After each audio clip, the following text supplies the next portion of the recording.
Assalamualaikum warahmatullahi wabarakatuh.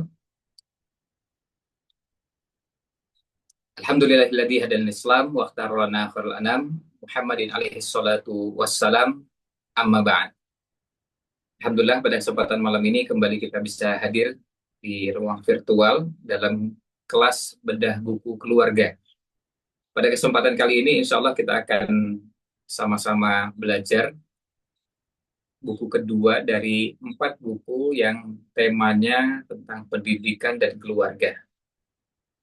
Dan pada seri ini kita sengaja pilih buku-buku dari para penulis yang punya kompetensi, punya keahlian dalam bidang yang berhubungan dengan bidang tersebut. Ada 4 yang kita hadirkan dan masing-masing dengan kepakaran yang berbeda-beda. Maka kita akan coba hadirkan, kita coba akan bahas, kita akan coba untuk ulas eh, masing-masing buku. Tentu dengan keterbatasan waktu yang ada, kita tidak bisa membahas semuanya. Kita mencoba untuk membahas sebagian dari buku tersebut. Paling tidak, harapannya yang kita bisa bahas ini bisa menjadi inspirasi bagi kita semua untuk mau terus belajar dan mengenal lebih jauh buku-buku tersebut.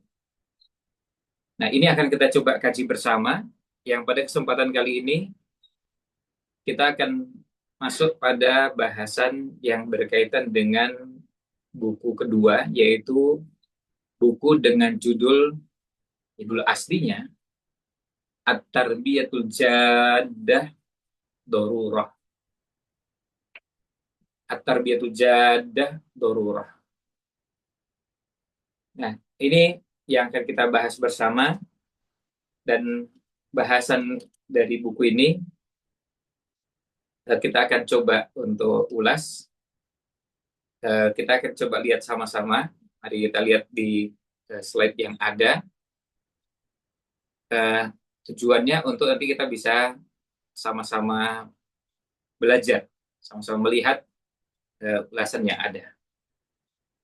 Ya, coba kita lihat sama-sama buku yang ada ini. Kita terlebih dahulu, dan kita bisa lihat di slide yang ada,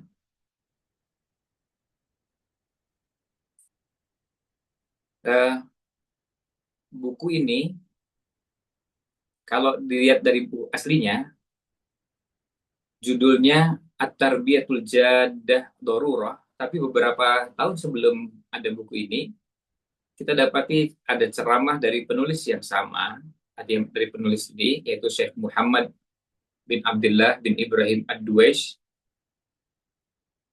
yang saat itu memberikan ceramah dengan judul Nahwa At-Tarbiyatul Jaddah Darurah.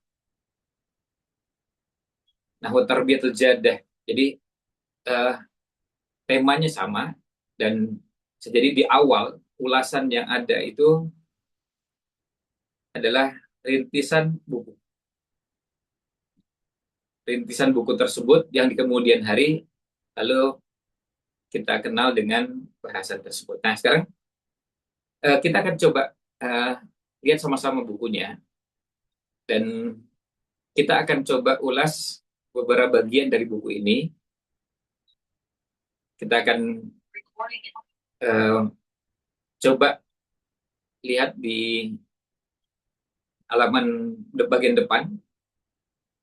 Dalam versi terjemahan, judulnya Metode Tepat Membina Umat. At-Tarbiyatul Jaddah, buku aslinya At-Tarbiyatu Al-Jaddah Darurah. Tarbiyatul Jaddah Darurah. Nah, ini yang akan kita coba ya, ya coba kita kaji. Dalam buku terjemah, kita mendapat, ini penerbitnya Gema Insani Press, kita dapati buku ini, kita hanya dapati satu-satunya penerjemah, yaitu Gema Insani Press. seperti yang ada di layar kita ini. Kita akan coba lihat yang kita coba slide kita perbesar pada bagian buku terjemahnya. Dan kita bisa lihat di sini tarbiyah jadah, metode tepat membina umat. Nah, di atasnya, sekarang kita lihat bagian atas. Ya, pada bagian atas ini ada 4 buku. Ini adalah buku aslinya. Ya, 4 buku ini adalah buku asli dari Tarbiyah At-Tarbiyatul Jadah. Dan 4 buku asli ini, alhamdulillah, saya kebetulan punya 2 dari penerbit yang berbeda. Maaf, 3 dari buku dari penerbit yang berbeda. Yang pertama, terbitan Darul Watan. Yang kedua, Madarul Watan. Dan semuanya soft cover. Isinya tentunya sama, tetapi dari penerbit yang berbeda-beda. Buku ini pertama terbit sudah cukup lama, dan waktu itu ketika terbit, buku yang ada itu yang saya ketahui covernya adalah yang bagian sebelah kiri, warna biru. Dan kita bisa lihat di situ At-Tarbiyatul Jadah Darurah. Nah, nanti kita akan menjelaskan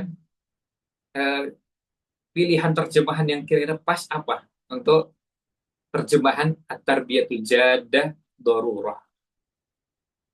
Ini nanti kita coba singgung sedikit, atau kita nggak apa-apa kita bahas sekarang aja, untuk kemudian nanti kita mengenal lebih jauh tentang buku ini. At-Tarbiyah dalam bahasa Arab ya tentu kita kenal dengan nama tarbiyah, yang artinya pembinaan, artinya pendidikan, pembinaan, bisa juga maknanya pengasuhan, tergantung dari penggunaannya. Karena kata ini bisa digunakan di beberapa keperluan atau beberapa kebutuhan. Nah, kemudian at-tarbiyah ini, ya tarbiyatul jadah, at-tarbiyah artinya pendidikan atau pembinaan, al-jadah dari kata jid, yang artinya sungguh-sungguh, yang artinya serius. Artinya pembinaan yang sungguh-sungguh, pembinaan yang serius itu darurah, menjadi sebuah kebutuhan yang mendesak. Jadi kebutuhan yang mendesak. Nah, ini yang dinamakan at-tarbiyatul al-jadah darurah. Dia menjadi kebutuhan karena memang kita dapati sekarang ini satu hal yang tidak bisa dihindari, bahwa kita sangat memerlukan adanya pembinaan yang serius dan sungguh-sungguh. Nah, cuma nanti begini, caranya kita memaknai tarbiyah jadah ini, pembinaan yang serius, pembinaan yang sungguh-sungguh, ini bisa kita pilihkan kata yang kira-kira bisa mewakili maksud dari buku ini. Karena tentu kita semua sepakat bahwa yang namanya tarbiyah jadah, kalau diterjemahkan tidak harus terjemah harfiah, tapi bisa terjemahnya adalah terjemah pada maknanya. Ya, terjemah pada makna yang dikehendaki oleh penulisnya dari keseluruhan pembahasan. Dan kebetulan saya pernah berdiskusi langsung dengan penulisnya, dan saya pernah ngobrol langsung ketika beliau berkesempatan untuk datang, dan kemudian saya temani berdua, saya tanya beberapa buku beliau, lalu beliau coba menjelaskan bagaimana maksud dari tarbiyah jadah seperti yang disampaikan di buku, dan sehingga akhirnya kita bisa menyimpulkan bahwa tarbiyah jadah ini ada memang pembinaan pendidikan yang serius, yang sungguh-sungguh, yang kalau mau dimaknai dengan pemaknaan yang lain, ya bisa dengan makna pembinaan paripurna atau pendidikan paripurna. Nah, ini bisa jadi bagian dari pemaknaan dari At-Tarbiyatul Jadah. Nah, sekarang kita coba geser, kita lihat slide berikutnya. Kita pindah ke halaman berikutnya. Ya, nah, di sini kita bisa lihat buku At-Tarbiyatul Jadah Dorurah versi bahasa Arabnya. Judulnya seperti At-Tarbiyatu Al-Jadatu, pembinaan paripurna, pembinaan yang sungguh-sungguh, yang serius, itu Dorurah menjadi sebuah keniscayaan, menjadi kebutuhan yang sangat mendesak saat ini. Nah, eh, yang kalau dalam buku terjemahnya, kita bisa lihat, versi terjemahnya kita bisa lihat di sini, ya, Tarbiyah Jadah, metode tepat membina umat. Dan ini bagus dari sisi bahasa aslinya tidak diubah. Dan saya termasuk yang cenderung pada pilihan terjemahan seperti ini untuk beberapa buku yang memang menggunakan istilah-istilah khusus. Sebab ketika buku ini membawa istilah khusus, maka akan lebih tepat kalau dibiarkan dipertahankan apa adanya. Dan ini bagus juga dari sisi tulisan hurufnya menyesuaikan dengan versi bahasa Arabnya. Dalam versi bahasa Arabnya, di sini sama dengan yang ada di sini, cuma bedanya dalam bahasa Arab ada alif lamnya, at-tarbiyah, al-jadah, ada al-alnya semua, dan kemudian ininya panjang, jadah, dalnya ditasydidkan, d-nya double, at-tarbiyatu al-jadatu dorurah. Nah, kemudian diterjemahkan dengan metode tempat membina umat. Tapi tarbiyah jadahnya ini tetap dipertahankan. Artinya metode yang tepat untuk membina umat, dan ini tentunya tidak khusus untuk umat. Termasuk kalau kita di keluarga, buku ini juga tetap relevan. Karena apa? Nanti kita bisa lihat dalam beberapa bagian isinya, karena waktu yang terbatas tentu tidak kita bisa bahas semuanya. Kita hanya bisa membahas sebagian dari yang ada di buku ini. Kita hanya bisa membahas beberapa kutipan atau beberapa bagian dari buku ini. Nah, di situ di slide-nya bisa kita lihat bahwa ini diterbitkan oleh beberapa penerbit, dan dua penerbit yang kami ketahui, dengan 4 cover yang tadi kita sebutkan, 2 cover dari Darul Waton dan 2 cover lagi dari Madarul Waton. Itu yang saya ketahui, bulan itu yang juga bulan saya punya, dan yang lain saya nggak tahu. Dengan ya mungkin saja ada terbitan-terbitan yang terbaru. Nah, kalau yang versi terjemahnya kita bisa lihat di sini. Dalam versi terjemahnya ini buku ini dalam bahasa Indonesia. Kita bisa lihat dalam slide berikutnya, di versi terjemahan kita bisa lihat di situ, biar kita bisa langsung antara slide dengan gambarnya, kita bisa lihat di sini, Tarbiyah Jadah, metode tepat membina umat. Penulisnya Muhammad Ad-Duwais. Saya lebih cenderung untuk menambahkan huruf W-nya di sini. Duwais bukan huruf waw. Ini ke bahasa Arab, jadi huruf W-nya muncul, bukan Duais, ya, tapi Duwais, ya. Muhammad bin Abdullah bin Ibrahim Ad-Duwais.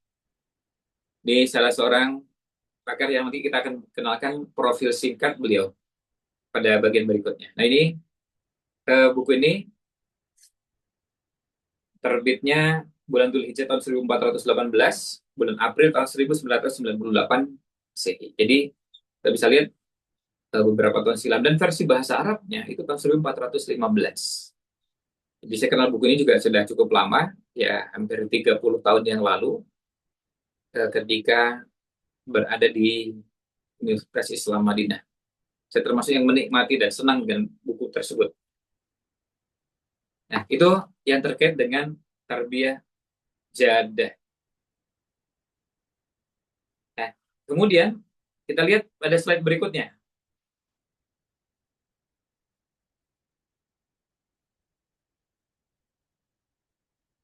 Ya, pada slide berikutnya,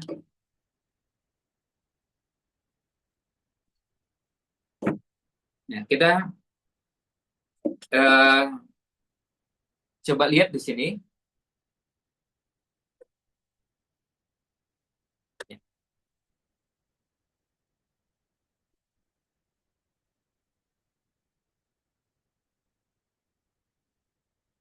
Ya,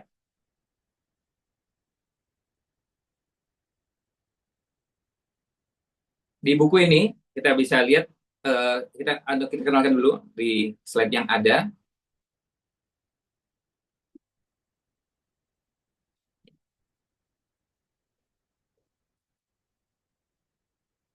Kita kenalkan profil.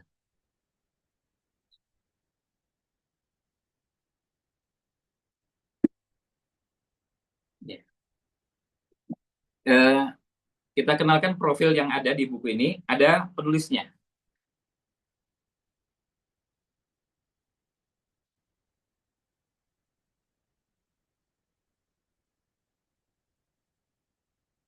Ya.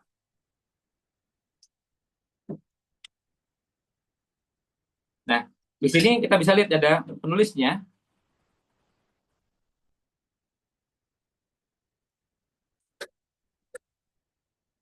Muhammad bin Abdullah bin Ibrahim Ad-Duwais.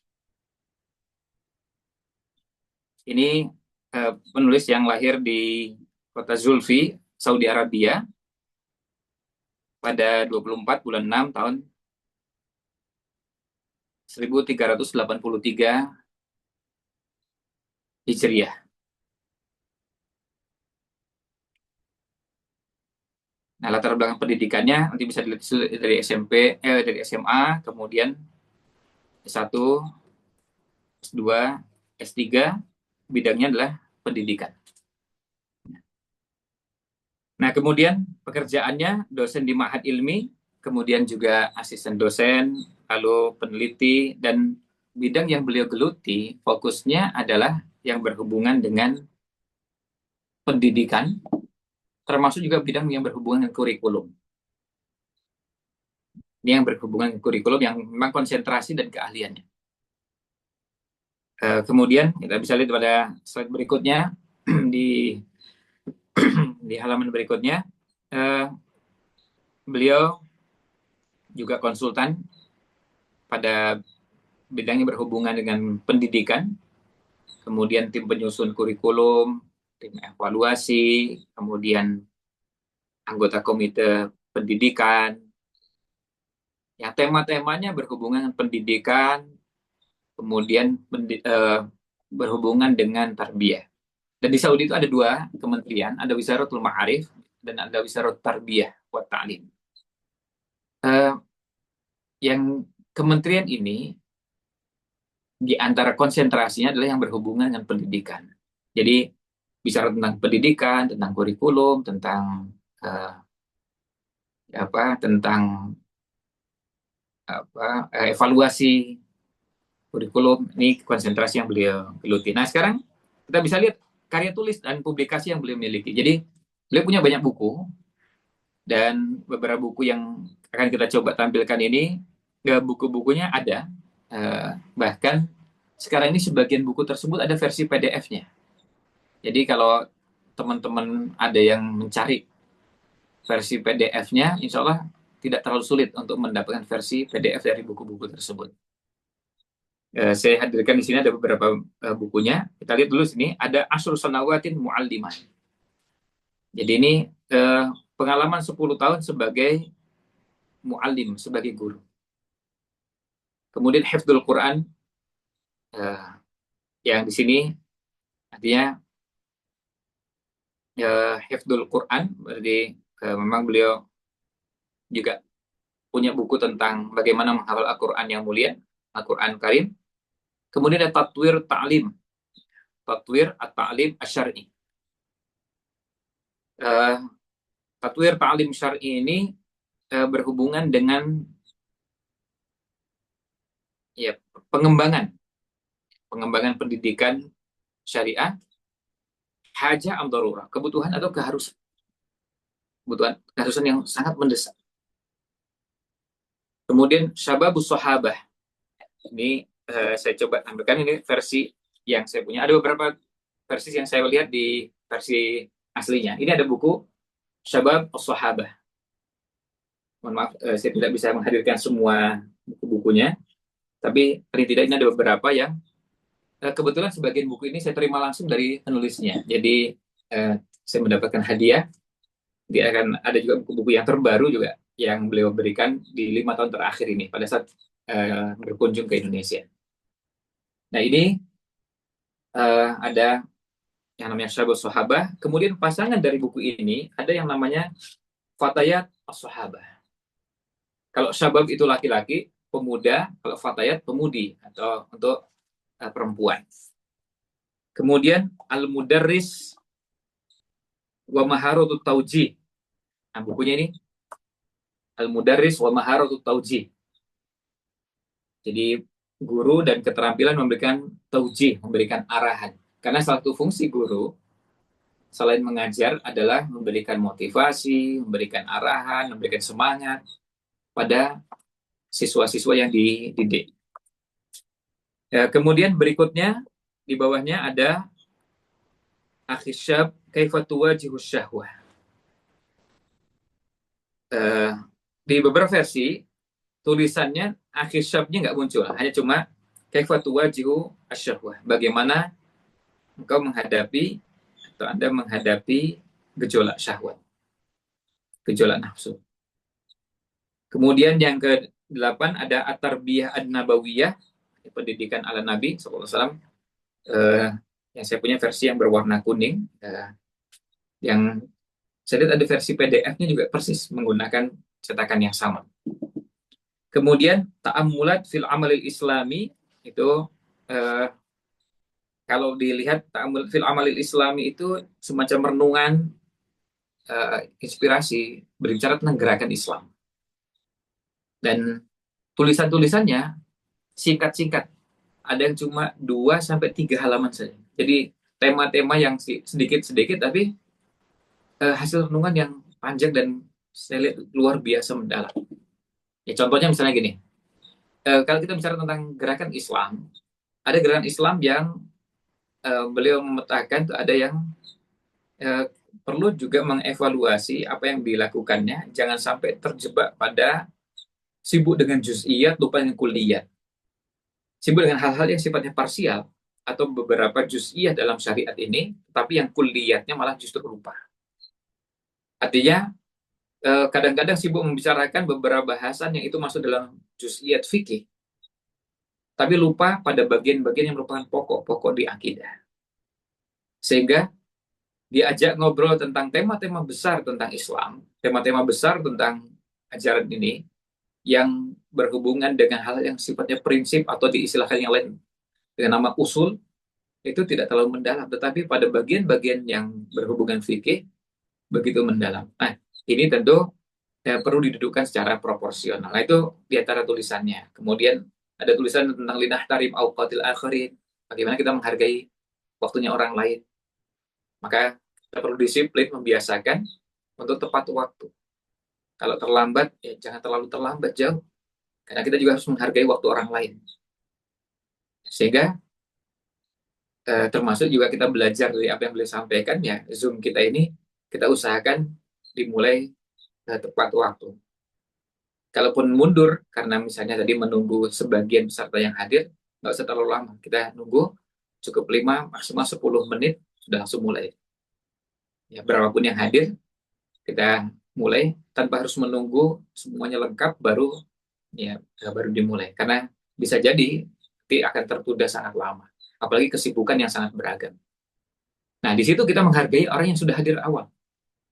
Orang yang sudah hadir di awal waktu. Maka kita menghargainya.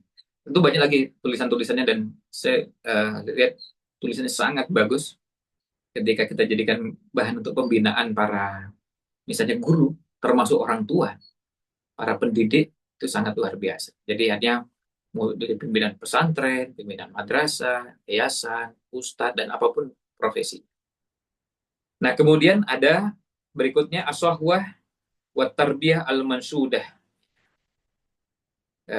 Sahwah dan tarbiyah al-mansudah. Jadi kebangkitan Islam dan konsep pembinaan yang dicita-citakan. Kira-kira akan seperti apa sih? Kemudian ada buku yang agak baru. Ini baru muncul belakangan.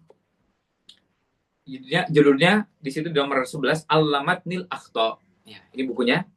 Dan saya terima langsung buku ini dari beliau, dari Eh,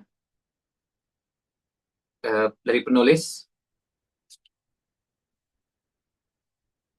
Nah, buku ini disampaikan oleh penulis pada saat berkunjung ke Indonesia, dan beliau bilang ini hadiah untuk antum, buku saya yang baru. Kalau dilihat di sini, terbitnya cetakan kedua tahun 2019. Ini sebelum apa? Sebelum pandemi, dan beliau sampaikan ini buku baru beliau dari hasil kajian di beberapa kesempatan selama beberapa tahun terakhir ini. Al-Lamatnil Akhto. Ya, kalau diterjemahkan harfiah ya kira-kira kesalahan-kesalahan yang telah mengajari saya. Ini belajar dari kesalahan.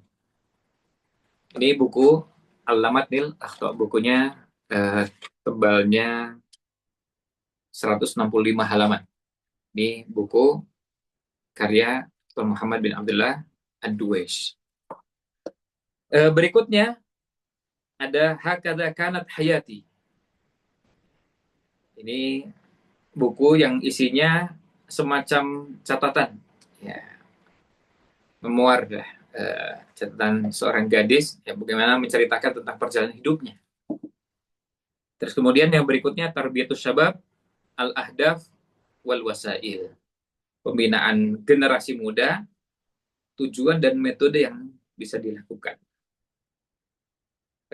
Lalu buku berikutnya Ya Bunayya Laqad Asbahta Rajulan.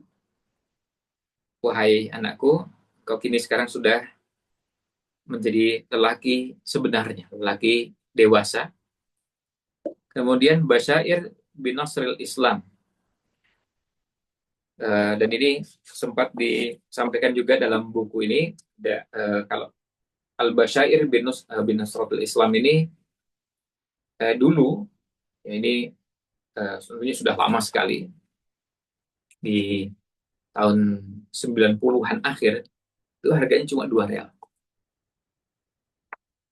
Sekarang saya nggak tahu harganya. Nah, kemudian ada Hiwar Ma'asyab, kemudian Maqalat Fit Tarbiyah. Maqalat Fit Tarbiyah ini beberapa kali kami gunakan untuk bahan kita belajar, kita mengkaji beberapa bahasan, sampai akhirnya buku aslinya sempat ya jilidnya rusak, terus kemudian difotokopi untuk digunakan jadi alternatif ini, dan ada versi fotokopinya juga. Tentu bukan untuk diperjualbelikan, tapi hanya untuk kepentingan pribadi karena versi cetakan aslinya covernya sudah rusak. Kemudian, nah ini yang berikutnya At-Tarbiyatul Jaddah Darurah. Nah, itu yang terakhir yang dimunculkan di situ. Ada satu buku yang saya terima langsung dari beliau, bukunya, dan belum masuk di situ. Soalnya nanti bisa dilengkapi. Bukunya judulnya Najihun Laisu Abakirah. Najihun Laisu Abakirah. Jadi, orang-orang yang sukses, tetapi mereka bukan orang-orang yang punya kecerdasan luar biasa. Bukan orang yang punya kecerdasan istimewa. Bukan orang-orang super.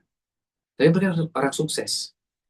Ya, ini untuk menunjukkan bahwa yang namanya sukses itu tidak selalu modalnya adalah orang yang cerdas. Tapi mereka ini orang-orang yang tekun, orang yang fokus, orang yang sabar, orang yang telaten.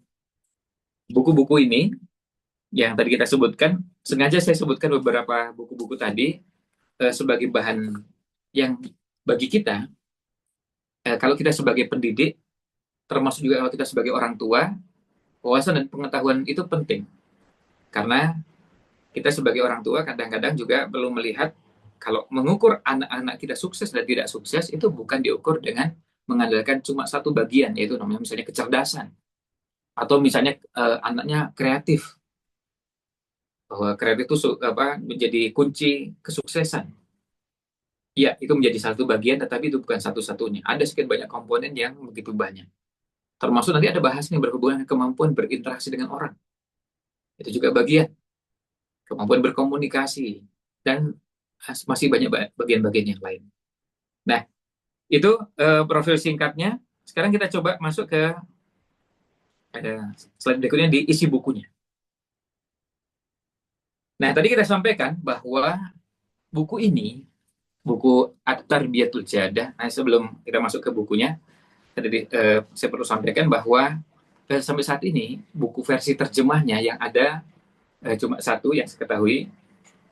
Eh, saya belum tahu versi terjemahan yang kedua atau ketiga, tapi yang saya tahu cuma ini, itu Tarbiyah Jadah, metode tepat membina umat. Kalau melihat buku terjemah dan buku aslinya, saya melihat di sini ada di bagian terjemahnya, nampaknya ada beberapa bagian yang diterjemahkan secara ringkas. Eh, Secara umum, semua bagiannya diterjemahkan seperti yang ada di buku ini. Dan saya sudah sempat menghubungi langsung ke penerbitnya, ke perwakilan penerbit yang ada di Jogja, dan sampaikan bahwa stok buku ini habis, belum dicetak ulang.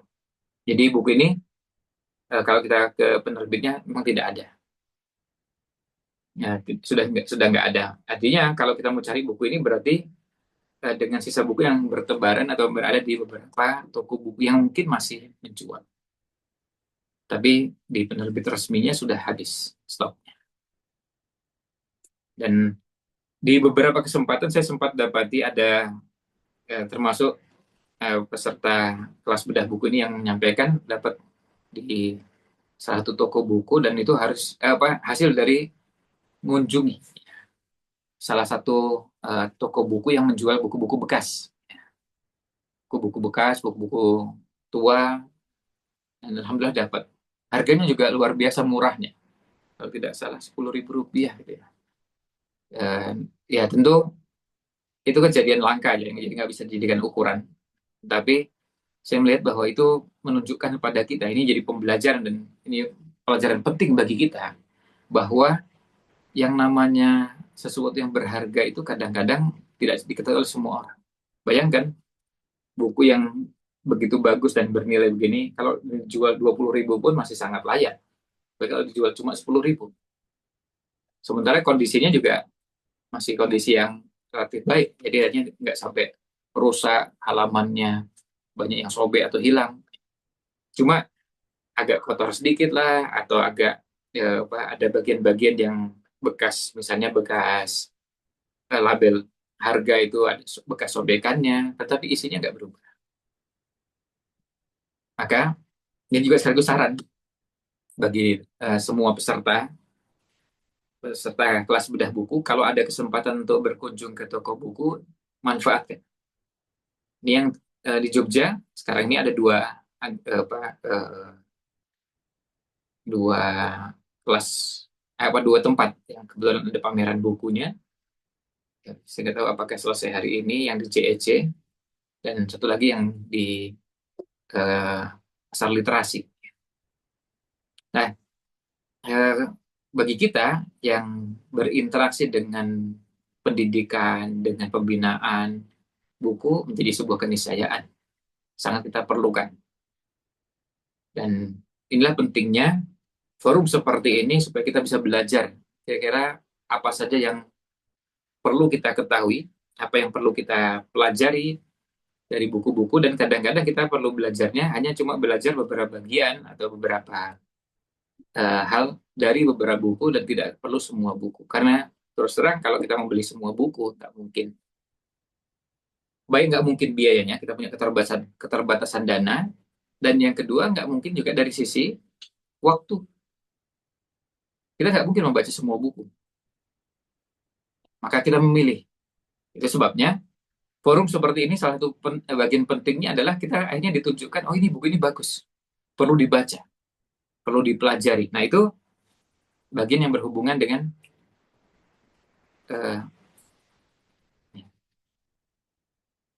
bagian yang penting dari majelis seperti ini. Supaya kita apa? Kita belajar bahwa ada hal-hal seperti ini yang perlu kita ketahui, perlu kita kaji, dan ada yang tidak perlu kita baca terlalu panjang dan banyak. Nah, itu sebabnya terus terang investasi besar yang kita perlukan dalam kehidupan ini, apalagi kalau dalam kehidupan sebagai seorang pendidik. Kalau mohon maaf kalau saya menyebut pendidik, jangan dibayangkan guru, jangan dibayangkan ustadz, musyrif, atau pimpinan pesantren, sekolah, tapi orang tua juga. satu investasi yang penting adalah investasi untuk membeli buku atau mengeluarkan biaya yang bisa mendapatkan buku dengan cara apapun. Artinya gini, sekarang ini kan ada zamannya di mana kita mendapatkan buku itu versinya versi PDF. Ada yang bentuknya ringkasan, ada yang versinya online. Nah, kalau bisa dapatkan yang seperti itu, kita manfaatkan. Ya, kita gunakan. Karena apa? Karena bisa jadi hal seperti ini penting untuk kita. Ya, untuk kita yang belajar ini, kita nggak bisa baca semuanya, tapi kita paling tidak mengambil sebagian. Seperti ungkapan yang atau kaidah yang dikenalkan oleh para ulama kita, mala yutraku kullu, la yutraku jullu. Yang tidak bisa didapatkan semua, jangan ditinggalkan semuanya. Kita bisa cuma dapat sebagian, ya sudah bagus. Saya cuma dapat ringkasannya, itu sudah bagus. Daripada nggak baca sama sekali. Saya beli bukunya juga nggak. Apalagi sekarang ya, seperti yang tadi saya sampaikan. Saya cari buku ini, susahnya luar biasa. Sudah ada beberapa yang tanya, ada nggak buku ini? Saya sampaikan, saya nggak tahu. Karena apa? Saya udah tanya langsung ke distributornya. Saya tanya langsung ke toko bukunya yang memasarkan buku ini dan menyampaikan bahwa bukunya stoknya habis. Sudah. Terus apa yang bisa kita lakukan? Ya, kita dapatkan dari yang punya bukunya. Yang punya bukunya dan membantu kita dalam bentuk ringkasan. Insya Allah tentu bagi para peserta kelas bedah buku, kita akan memberikan versi ringkasannya. Kalau kita tampilkan di malam ini sebagian slide-nya, insya Allah pada saat kita membagikan PDF-nya bisa dibaca lebih utuh dan lebih lengkap. Ya, karena terus terang menyajikan seluruhan slide dalam durasi waktu yang singkat, kita sejak mulai sampai akhir itu sesi tanya jawabnya cuma 1,5 jam, tentu susah untuk membahas semua bagiannya. Sementara saya merasa semua bagiannya itu ada bagian-bagian yang perlu disampaikan dan penting. Akhirnya apa? Ya kita cuma bisa menyajikan sebagian atau paling tidak memberikan gambar secara umum dan kita ambil bagian-bagian yang menurut pribadi ini penting untuk diketahui dan disampaikan. Nah, sekarang kita coba masuk ke isi bukunya.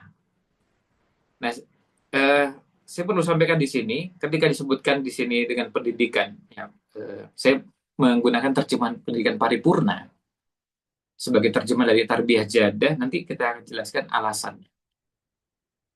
Tapi kita coba jelasin dulu gambaran dari isi bukunya. Kita lihat di sini di slide yang ada. Yang pertama, ini konsep pendidikan paripurna. Yang pertama, pendahuluan atau mukaddimah.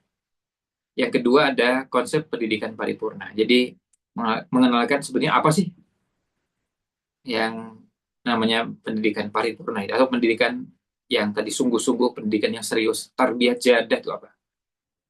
Yang kedua, landasan tarbiyah jadah. Apa landasannya? Apa yang menyebabkan ini kita perlu membahas bahasan ini? Yang ketiga adalah apa output dan outcome-nya. Apa buah yang kita bisa petik dari tarbiyah jadah?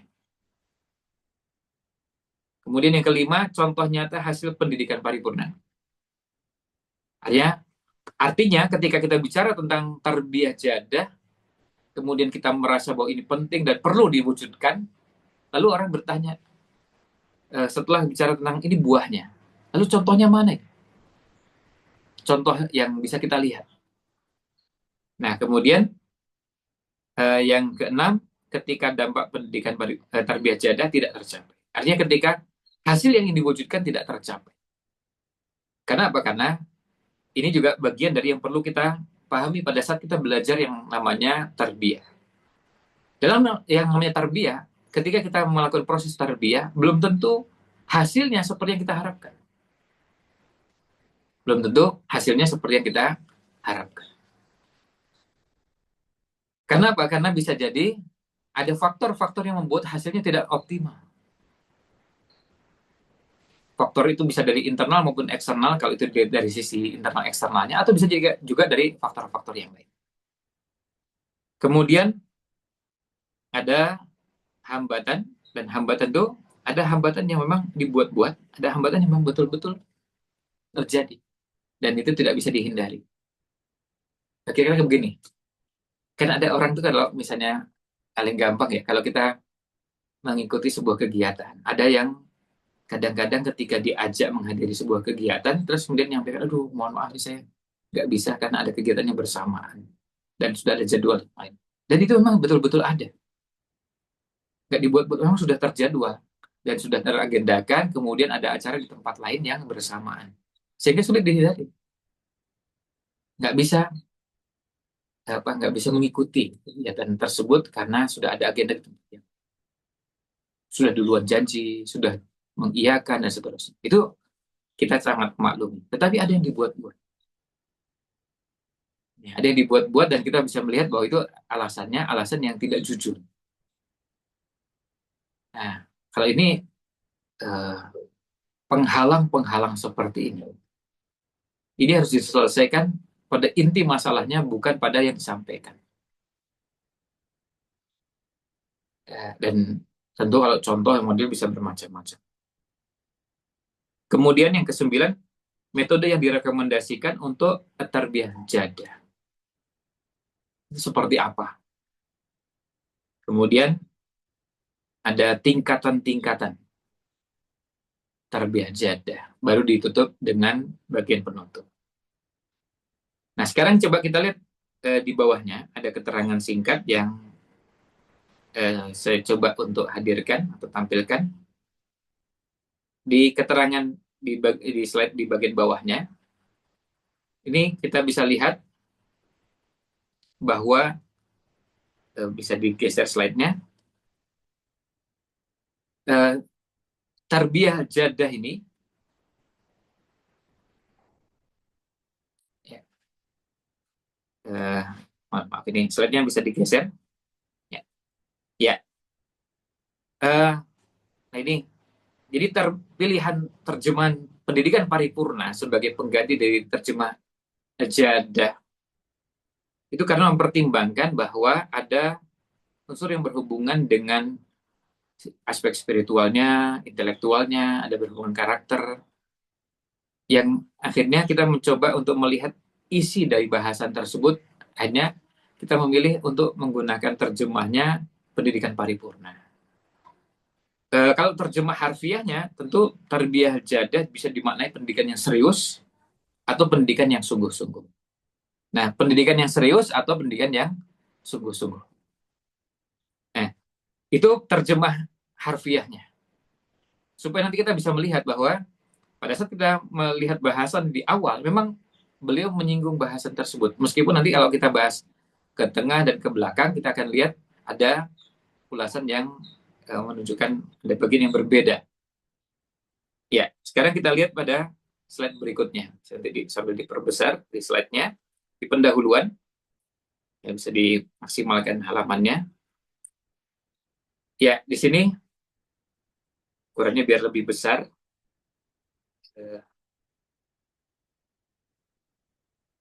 Bisa diperbesar lagi ini tampilannya.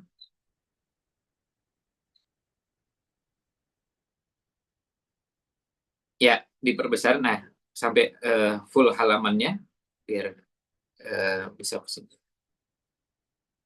Nah, di Mukaddimah beliau menceritakan bahwa 3 tahun yang lalu, bisa diperbesar sedikit, oke. Buku ini pertama kali terbit dan waktu itu beliau mencoba untuk menulis buku ini, tapi uh, beliau terus menyadari ada beberapa kekurangan. Dan ini menjadi pelajaran bagi kita bahwa kadang-kadang menulis itu kita dapati apa yang kita tulis ternyata kita ingin mengoreksinya dan kita akan perbaikinya di kemudian hari. Kemudian pada bagian di paragraf di bawahnya ada pertanyaan dari pembaca. Ketika mengajukan pertanyaan, ya, dan pertanyaan eh, di pertanyaan ini muncul dari pembaca, yang pertanyaan itu intinya adalah sebetulnya tarbiyah jadah itu penting apa enggak sih? Dan bagaimana menjelaskan kepada semua kalangan untuk meyakinkan bahwa tarbiyah jadah, pendidikan yang serius, yang sungguh-sungguh, pendidikan paripurna itu sesuatu yang sangat penting dan mendesak. Nah, ini yang coba kita hadirkan oleh penulis. Beliau menyampaikan bahwa ini yang ingin beliau wujudkan. Bahwa itu ada yang ideal, ya, tetapi ada tingkatan-tingkatan. Paling tidak, pada bagian tertentu kita bisa wujudkan untuk bahwa ini adalah, kalau tidak bisa sampai yang ideal, kita bisa wujudkan di bawahnya atau di bawahnya lagi. Misalnya dengan menggunakan skala 100, sulit untuk dapat 100, nggak apa. 90 udah bagus. 85, 80, 75, 70, itu adalah upaya untuk mewujudkannya. Karena kalau orang punya cita-cita dan ada ukuran ideal, maka hasilnya akan lebih baik daripada yang tidak punya target sama sekali. Selanjutnya, kita pindah ke slide di bawahnya lagi. Dorongan dari para pembaca, ada beberapa kiriman, ya, ya, surat, email yang sampai kepada beliau menanyakan metode praktis yang akhirnya menginspirasi beliau untuk uh, membahas bahasan ini dengan ceramah, kajian, kemudian menulis ulang materi ceramah tersebut dan memperbaharui edisi buku dengan beberapa perubahan. Nah, ini kita lewati aja karena ini intinya bagaimana beliau mencoba untuk menyajikan buku ini sebaik mungkin. Kemudian terus bawahnya lagi, film kreatifnya kita lewati, terus masuk ke berikutnya ini mukaddimah. Masuk ke halaman berikutnya, pengantar. Nah, ada yang bagus untuk kita cermati yang beliau sampaikan di bagian pengantar ini, ketika beliau menyampaikan bahwa ada akar masalah yang beliau coba baca, beliau coba untuk kenali. Ya, akar masalah tersebut yang pertama kemunduran umat, dan kalau tidak di semua, di sebagian besar aspek kehidupan. Artinya kita lihat misalnya ekonomi, secara umum ekonomi umat tertinggal, terbelakang, kemudian dari sisi teknologi, dari sisi politik, dari sisi pendidikan, dari berbagai sisi, kemudian termasuk juga kalau bicara tentang dari sisi iman, akhlak. Kita bicara tentu dalam kondisi dalam membacanya secara umum. Ini yang beliau lihat, dan kemudian tapi di waktu yang sama juga kita melihat ada kegagalan ideologi lain. Ideologi lain juga tidak berhasil menyajikan alternatif. Apakah komunis berhasil atau tidak? Apakah sosialis berhasil? Juga tidak. Apakah kapitalis? Apakah, kita bisa lihat? Ya, tentu ukurannya bukan berkuasa atau tidak berkuasa, karena kalau berkuasa dengan cara dolim bisa dilakukan. Sebagaimana kalau kita mengatakan bahwa Fir'aun juga berkuasa, tapi kita tidak melihatnya dari kacamata tersebut. Ya, kalau sekedar mengukur bahwa ukurannya berkuasa, ya, Fir'aun bisa dikatakan sukses. Nah, tapi apakah ideologinya berhasil ditanamkan di masyarakat? Ya, bisa ditanamkan dengan kekejaman yang dilakukan, dengan kebiadaban yang dilakukan, itu bisa. Apakah itu dinamakan sukses? Nah, itu ya, bagi kita itu bukan dianggap kesuksesan. Bagaimana Islam hadir di tengah-tengah masyarakat dan tersebar begitu luas dan mengubah masyarakat, mengubah wajah masyarakat, betul-betul menjadi masyarakat yang baru, yang betul-betul berbeda dengan yang ada sebelumnya. Nah, itu yang dinamakan sukses. Akhirnya ideologi lain tidak berhasil mewujudkan itu. Nah, kemudian tantangan internalnya ada. Yang pertama ada keragaman ijtihad, meskipun di sisi positifnya, tetapi ada tantangan bagaimana kita mencoba untuk memahamkan kepada umat supaya bisa mendudukkan persoalan dengan cara proporsional. Kemunduran yang ada pada keragaman ijtihad, yang seharusnya dia dinilai sebagai sesuatu yang sifatnya positif, tetapi bisa dianggap sebagai ancaman atau tantangan tersendiri ketika ini dianggap sebagai pertengkaran. Kemudian ada sikap yang negatif dari sebagian, yaitu simplifikasi berlebihan. Ya, ini mohon maaf kalau bahasa gampangnya, kalau dalam kehidupan pribadi dan keluarga, itu kalau orang mengatakan, gampang lah, gitu. Menggampangkan. Padahal ada masalah yang sebenarnya nggak gampang.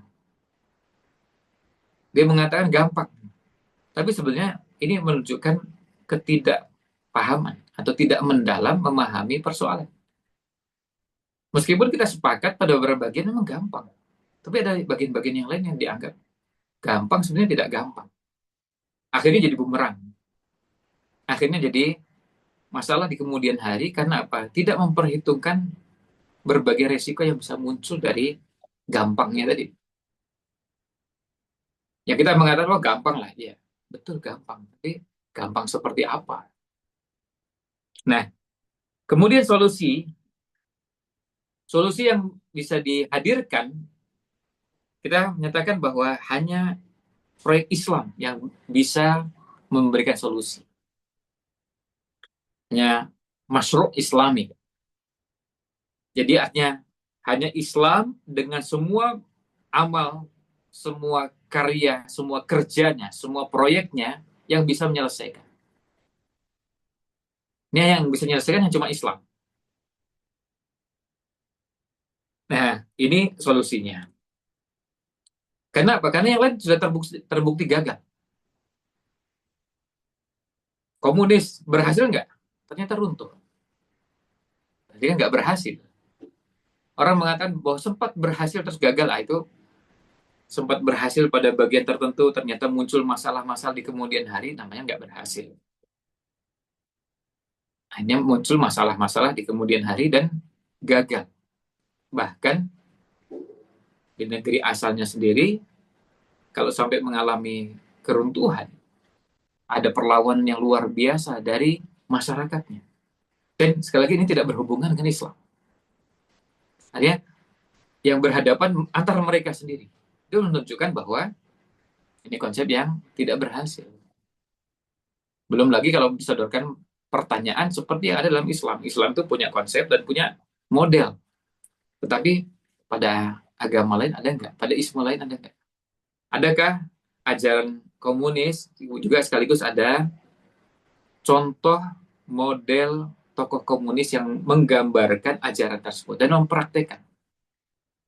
Sehingga kalau ada yang mau belajar, saya lihat ini ajarannya, ini contoh prakteknya. Atau cuma baru wacana, atau baru cuma dituliskan di buku. Belum dipraktekkan oleh yang bersangkutan secara pribadi, oleh keluarganya, juga oleh masyarakat dan negaranya. Kalau Islam kita bisa mengatakan itu. Kita bisa mengatakan bahwa ini contoh ajaran Islam. Bentuk praktiknya apa? Pada diri Rasulullah Sallallahu Alaihi Wasallam. Tapi apakah cuma pada pribadi? Oh enggak, pada keluarganya juga. Wah, kalau gitu cuma sempit dong. Kalau cuma pribadi dan keluarga, oh enggak. Ternyata di masyarakatnya. Generasi sahabat. Sampai apa? Di kota Madinah. Ketika kita menyebut masyarakat Madinah. Ketika membentuk sebagai sebuah entitas kenegaraan. Di Madinah ternyata bukan cuma keluarga, tapi juga masyarakat, sampai akhirnya masyarakat itu menerapkan sistem yang tadi kita sebutkan, ini Islam. Dan perlu diketahui masyarakatnya tidak homogen, tapi heterogen. Di Madinah itu ada orang Yahudi, dan orang dengan berbagai agama, nggak cuma Islam. Kalau homogen, orang mengatakan ya gampang kan itu Islam semua. Ini enggak. Ini ada yang Islam dan ada yang agamanya lain. Dan mereka siap dengan sistem tersebut. Maka kita jadi lihat itu contoh praktiknya. Karena masyarakatnya beragam. Masyarakatnya tidak hanya satu. Nah, tapi juga ada persoalan adalah ada yang kadang-kadang menggunakan label-label Islam. Kalau di negeri kita ada yang menggunakan label-label syariah. Atau menggunakan label-label dengan label yang lain. Dengan istilah Islam, syariah, sunnah, kemudian syar'i, dan istilah-istilah yang lain. Yang jadi persoalan adalah apakah itu sejalan dengan Islam, penggunaan label tersebut atau tidak. Nah, itu yang menjadi persoalannya. Bahwa ada yang sudah dirasa tepat, ada yang juga dirasa kurang tepat, bahkan tidak tepat. Nah, ini jadi PR. Nah, kemudian jalan keluarnya, nah ini sarannya tinggalkan solusi yang instan. Jangan kemudian berpikirnya ingin cepat. Kalau yang namanya tarbiyah, itu jangan dibayangkan tarbiyah itu serba instan, ingin terwujud dalam waktu, dalam tempo yang sesingkat-singkatnya. Nggak bisa. Kita nggak bisa berharap seperti itu. Tarbiyah itu proses yang panjang, proses yang lama. Nah, kemudian analisis mendalam dan multidimensi ini yang diperlukan juga. Perlu ada analisa terhadap persoalan yang ada, perlu mendalam dan melibatkan berbagai aspek, multidimensi. Sehingga solusi yang diberikan itu solusi yang utuh, solusi yang komprehensif. Karena apa? Karena kita dapati dalam sirah nabawiyah, ketika Nabi SAW menyelesaikan persoalan, yang diselesaikan bukan cuma satu persoalan lalu memunculkan persoalan baru. Menyelesaikan masalah, tapi menimbulkan masalah baru. Itu bukan solusi terbaik. Dan ternyata Islam bisa hadir untuk menyelesaikan masalah yang ada dan memberikan solusi untuk juga beberapa persoalan-persoalan berikutnya. Nah, inilah yang kita inginkan dari tarbiyah jadah ini. Ini pengantar yang beliau sampaikan. Kita pindah ke slide berikutnya. Nah, ini realitas zaman kita sekarang. Saya lewati. Kemudian ada invasi metode pendidikan dan media. Ini jadi persoalan kita juga bahwa gempuran yang namanya metode, yang namanya sistem, namanya model pendidikan, model tarbiyah, itu sangat beragam dan macam-macam. Termasuk juga media. Apalagi sekarang dengan kehadiran media sosial. Kemudian berikutnya, kita lihat pada slide di halaman berikutnya, masalah multidimensi. Artinya kita melihat bahwa persoalan yang ada sekarang itu tidak boleh kita melakukan yang tadi disampaikan oleh Syekh Muhammad Dues. Jangan terbiasa, dan ini saran kepada semua, para artinya mau pimpinan pesantren, pimpinan sekolah, kepala sekolah, pembina, ustadz, musyrif, guru, dosen, termasuk kita sebagai orang tua, jangan terbiasa berpikir menyelesaikan masalah itu lalu menyederhanakan masalah. Karena kalau masalahnya multidimensi, ya harus kita selesaikan juga, paling tidak, cara berpikir kita melibatkan semua. Supaya nanti kita tidak berpikir, oh masalahnya cuma satu. Misalnya gini, sekarang ada fenomena anak-anak kecanduan handphone. Oh ini masalahnya cuma satu. Oh enggak, sebentar. Sumber masalahnya cuma satu. Apakah begitu? Apakah ini cuma persoalannya satu itu? Atau ada aspek-aspek yang lain? Maka kita coba kaji supaya tidak membacanya dengan cara membaca yang parsial. Nah ini yang dimaksud dengan masalah multidimensi. Karena kalau kita bicara tentang pendidikan, masalah pendidikan itu multidimensi. Ini yang kita saksikan sekarang. Kita nggak tahu di masa-masa yang lalu seperti apa. Misalnya pada 100 tahun yang lalu, 200 tahun yang lalu. Tapi paling tidak yang kita saksikan sekarang ini multidimensi. Sekarang kalau kita bicara tentang pendidikan, ada banyak hal yang kita persoalkan. Misalnya, ketika kita membahasakan pendidikan ada yang namanya formal, non-formal, informal. Kita tidak mempersoalkan pemetaan bahwa formal itu pendidikan begini, kemudian non-formal begini, dan informal seperti itu. Tapi persoalannya adalah ketika menganggap bahwa pendidikan yang bagus, pendidikan yang berkualitas, atau yang dianggap terbaik adalah yang formal. Kemudian yang non-formal, informal dianggap pendidikan yang kurang berkualitas, atau pendidikan yang kurang baik. Tentu ini menjadi masalah kalau ada anggapan seperti itu. Sebab bagi kita, memahami pendidikan itu semuanya bagian dari yang namanya pendidikan. Tidak boleh kita melihat pendidikan itu hanya cuma yang formal saja. Nah, kalau kajian di masjid, majelis taklim, atau kajian-kajian online, itu masuk kegiatannya apa? Formal? Oh jelas tidak formal. Banyak pendidikan yang kajian-kajian seperti itu tidak formal. Terus, apakah kita bisa mengatakan bahwa yang formal itu lebih penting daripada yang tidak formal? Yang formal itu lebih penting daripada non-formal. Lebih penting daripada yang informal. Apakah begitu? Tentu tidak. Nah, itu yang dimaksudkan bahwa jangan sampai kemudian kita membahasnya atau memetakannya dengan cara yang salah. Akhirnya kita merasa bahwa pendidikan itu yang namanya pendidikan sesungguhnya yaitu yang formal. Yang tidak formal itu bukan pendidikan yang sesungguhnya. Nah, akan jadi masalah. Pesantren, bagi kita yang berada di lingkungan pesantren, bisa merasakan bahwa pembinaan itu banyak sekali yang kita lakukan di luar jam formal. Bahkan lebih banyak. Ya, silakan dihitung. Jam formalnya berapa jam? Dari 24 jam. Selebihnya di mana? Selebihnya ada di kamar. ada yang di lapangan, ada yang di kamar mandi, ada yang di masjid, ada di jalan antar tempat-tempat tersebut. Itu maksudnya apa? Kan nggak formal. Sholat berjamaah itu formal apa tidak? Mana pendidikan yang memasukkan sholat jamaah itu sebagai pendidikan formal? Mana yang memasukkan bahwa sholat malam itu pendidikan formal? Tadi, kalau masalah istilahnya kemudian memetakan ini formal, non formal, informal, itu tidak masalah. Tetapi ketika memaknai bahwa formal itu yang penting, yang utama, dan ini yang berkualitas, ini yang harus diprioritaskan. Sementara non formal, informal itu bisa dinomor sekiankan. Nah, kalau itu yang terjadi, perlu kita kaji. Karena tadi, kalau di pesantren, ketika kita mengajak santri untuk sholat berjamaah, sholat 5 waktu di masjid, dan itu bagian dari tarbiyah, bagian dari pembinaan. Orang tua mendidik anak-anaknya untuk sholat, dan itu tidak ada jadwalnya, dan kemudian tidak ada kurikulum di sekolah, kemudian tidak ada raport untuk nilai-nilai tersebut, lalu dimasukkan apa? Sementara kita melihat ini penting. Anak sholat berjamaah, anak sholat tepat waktu. Apa ini nggak penting? Oh, sangat penting. Perintah Qur'annya jelas. Wa'mur ahlaka bis-sholati wastabir 'alaiha. Dan ayat hadis yang semakna dengan itu nggak cuma satu dua. Nah, ini untuk menunjukkan kepada kita betapa pentingnya nih. Tapi kita nggak mungkin memaknai bahwa oh ini kan nggak formal ini. Kalau nggak formal nggak penting. Nah itu.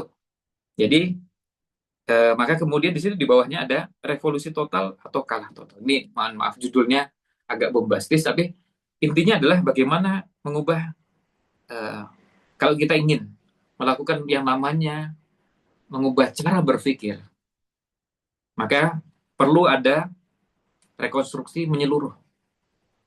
Ada cara berpikir, kemudian ada cara memandang realitas, kemudian bisa geser lagi selanjutnya. Kemudian kalau kita mengukur ada namanya skala nilai.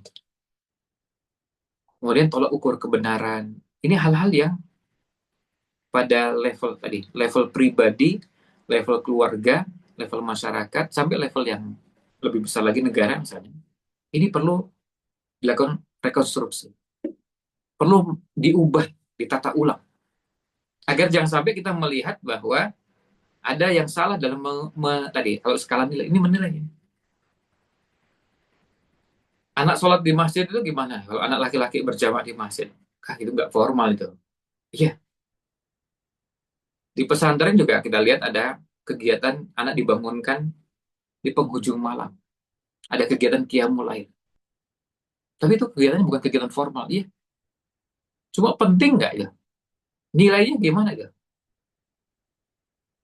Kita melihat qiyamul lail luar biasa. Penting. Nah, jangan sampai ada anggapan bahwa pendidikan informal maupun non formal itu nggak terlalu penting. Yang penting itu formal. Atau proses pendidikan itu hanya bisa diwujudkan dengan baik kalau dilakukan dengan cara yang formal. Sementara non formal informal itu tidak. Nah, kalau anggapan itu muncul, nah itu yang perlu direkonstruksi, diperbaiki. Jangan sampai anggapan itu muncul. Nah, kemudian berikutnya, kalau rekonstruksi tarbiyah atau pembinaan ini memerlukan pertama ada aktor-aktor perubahan. Yang kedua, menyelamatkan keluarga, masyarakat dari kegamangan. Karena bisa jadi orang punya pandangan tertentu yang sebetulnya harus diperbaiki. Akhirnya bingung, ini milih yang mana ya? Seperti sekarang lah misalnya gini, misalnya mau nyekolahkan anak ke sebuah lembaga pendidikan, sebenarnya bagus sih, cuma masalahnya itu gak ada ijazahnya. Nah itu jadi pas. Terus gimana caranya? Gak penting ijazah, sebentar. Bagaimana kita melihat ijazah saja? Juga jangan sampai berada pada kutub yang berkebalikan. Lalu menganggap bahwa ijazah itu gak penting sama sekali. Juga gak begitu. Nah, kita ingin mendudukkan masing-masing dan inilah yang dinamakan sikap yang kita khawatirkan sampai menimbulkan kegamangan. Jangan sampai itu kegamangan itu muncul pada pribadi, keluarga, masyarakat kita. Kemudian membangun sistem pendidikan atau pembinaan yang bersifat menyeluruh. Maka agenda strategisnya apa? Nah, ini agenda strategisnya ada, dan perlu ada studi, penelitian, kajian, kemudian ada evaluasi kritis terhadap sistem yang ada, kemudian ada penyaringan secara komprehensif terhadap praktek yang selama ini berlaku. Kita pindah pada slide berikutnya. Nah, saya ambilkan cuplikan dari bagian awal di buku ini yang dikutip dari tulisan Syekh Muhammad Duwais. Jadi tentu kalau yang punya bukunya nanti bisa langsung lihat di bagian awal. Ada kisah yang menarik disampaikan di buku ini. Ketika kita bicara tentang tarbiyah jadah, nah kemudian ada anggapan kalau tarbiyah jadah itu artinya pendidikan yang serius, sungguh-sungguh.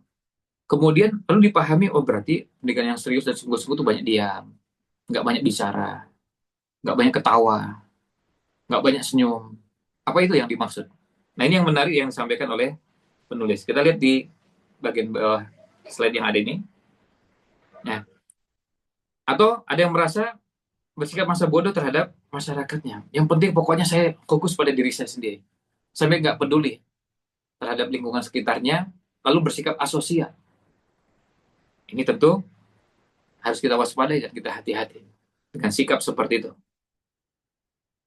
Nah, kita bisa lihat pada lanjutannya, ada konsep yang keliru.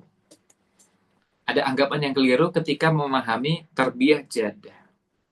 Lalu, contoh konsep yang atau anggapan yang keliru itu apa? Di antaranya ada yang menganggap bahwa kalau serius itu artinya apa? Berarti nggak banyak ketawa. Minim ketawa. Apa itu maknanya bahwa tarbiyah jadah itu seperti itu? Tentu bukan. Ini poin pertamanya. Kita geser lagi. Atau ada bentuk-bentuk yang lain. Nah, sekarang ada yang menarik. Ini Imam Syafi'i. Kita lihat ini kisahnya. Kita ambil kisah dari seorang imam yang sangat terkenal, imam ahli hadis, dan kalau yang belajar ilmu hadis, apalagi belajar dari jalur hadis, tentu akan kenal dengan nama imam yang namanya Imam Asy-Sya'bi. Nah, coba kita lihat di sini, beliau seorang imam yang sangat dikenal, ilmunya sangat luas, mendalam, orangnya santun, ramah, tapi juga orang yang humoris dan jenaka. Nah, itu kita lihat gimana orang yang serius, ilmunya mendalam, wawasannya luas, tapi humoris dan jenaka. Nah, pernah suatu hari ada orang datang menemui beliau. Lalu orang yang tanya, siapa di antara kalian yang namanya Syabi? Ini bayangkan, beliau sedang berdua bersama istrinya, lalu ditanya, siapa di antara kalian ini, di antara kalian berdua yang namanya Syabi? Lalu beliau menunjukkan, ini dia. Beliau menunjuk ke istrinya. Lalu kemudian, kesempatan yang lain, ini di paragraf di bawahnya, ada orang tanya kepada Imam Syafi'i dengan pertanyaan iseng. Ya karena pertanyaannya iseng, ya jawabannya juga iseng.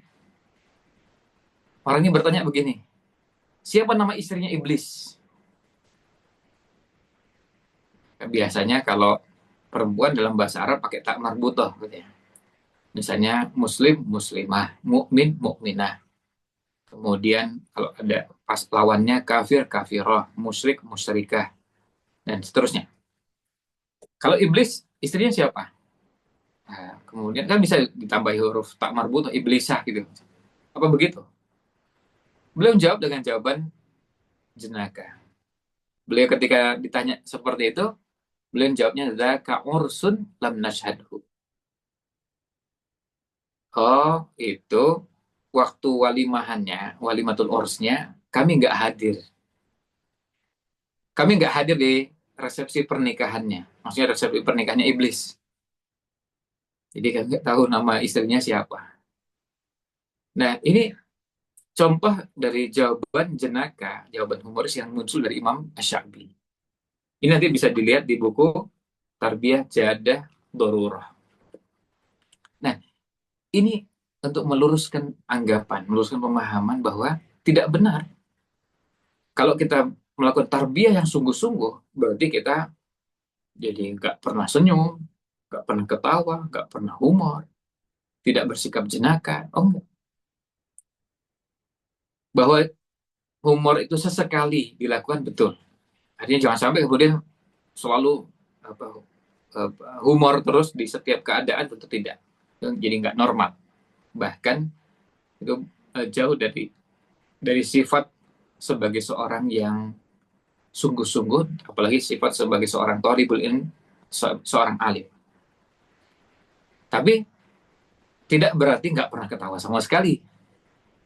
Dan bahkan kadang-kadang guyon, kadang-kadang bercengkrama dengan orang, lalu jenaka. Ini sesuatu yang diperlukan sebagai apa? Sebagai selingan.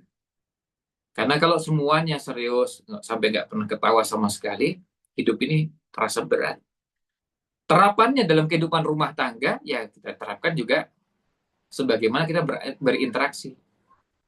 Berinteraksi dengan ya suami dan istri, orang tua dengan anak, kakak dengan adik. Ini bagian yang dalam kehidupan sehari-hari ada, kadang-kadang ada canda, ada tawa, tapi nggak semuanya. Nggak mungkin semuanya isinya canda dan tawa semua.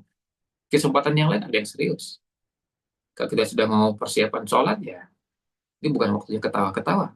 Kita nggak mungkin persiapan sholat dengan persiapan ketawa-ketawa. Kita di situ serius menyiapkan hati untuk bisa menghadirkan hati masuk dalam aktivitas sholat yang akan kita kerjakan. Nah, ini contoh dan bagian dari yang ada di uh, buku ini yang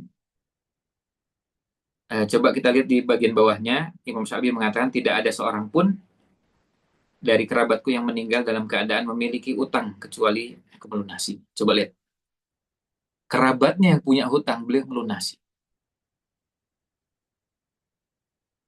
Artinya beliau ini seorang alim, seorang yang ilmunya mendalam dan dijadikan rujukan oleh para ulama. Banyak murid-muridnya yang datang belajar, kemudian diakui kepakarannya. Kemudian tadi humoris dan jenaka, tapi juga orang yang kaya. Sehingga melunasi hutang siapa? Kerabat-kerabatnya. Khusus untuk bahasan yang berhubungan dengan harta, insya Allah dia ada sesi tersendiri. Nanti lihat jadwal yang ada. Kita akan membahas buku karya Dr. Labib Ibn Najib Abdullah. Alhamdulillah kami pekan lalu mendatangi beliau, datang ke rumah beliau, dan kemudian kami sampaikan bahwa kita akan membahas buku beliau. Kita minta saran, masukan dari beliau sebelum membahas buku tersebut supaya lebih tepat dari sasaran dan sesuai dengan harapan dari penulisnya langsung. Nah, kita ketemu dan kemudian alhamdulillah malah kita dapatkan buku baru beliau, Syarah Arba'in fil Ahkam. Nah, ada sesi tersendiri. Buku beliau yang insya Allah akan kita bahas itu buku yang temanya tentang keluarga, yaitu Asasiyatun fil Iqtisadil Manzili. Kalau diterjemahkan harfiah, ya prinsip-prinsip pokok-pokok yang berhubungan ekonomi keluarga, ekonomi rumah tangga. Ini bagian penting dalam ekonomi rumah tangga. Nah, kemudian di buku beliau ini sudah diterjemahkan dengan judul Mengelola Keuangan Rumah Tangga. Dan alhamdulillah saya terima langsung juga buku versi terjemahnya dari penulisnya langsung, dari Syekh Labib Najib Abdullah. Beliau berikan buku terjemahnya yang diterbitkan oleh Pustaka Aqwam Solo, dan waktu itu beliau hadiahkan. Lalu beliau sampaikan ini bukunya, yang versi aslinya beliau bilang nanti beliau kirimkan versi PDF-nya. Nah, versi cetaknya nggak ada, tapi versi PDF-nya insya Allah ada bertebaran di media sosial sehingga bisa diakses sendiri atau saya kirimkan. Nah, ini untuk menunjukkan bahwa eh, ada tema khusus tentang keluarga dan keuangan keluarga, keuangan rumah tangga yang kita belajar dari orang-orang seperti Imam Ash-Sha'bi. Ilmunya mendalam, wawasannya luas, kesungguhannya dalam beribadah kepada Allah SWT juga luar biasa, tapi orang yang humoris dan jenaka. Lalu dalam persoalan ekonomi rumah tangga, beliau ternyata orang yang kehidupannya bagus, kehidupannya mapan. Sampai apa? Sampai beliau mengatakan, tidak ada seorang pun dari kerabatku yang meninggal dalam keadaan memiliki hutang, melainkan saya melunasi. Bayangkan. Bukan hutang pribadinya, bukan hutang keluarganya, tapi hutang kerabatnya. Hanya keluarga masih keluarga, bukan hutang keluarga intinya. Beliau istri dan anak, tetapi ada kerabatnya, misalnya kerabat bisa kakak, bisa adik, bisa seterusnya, masih family.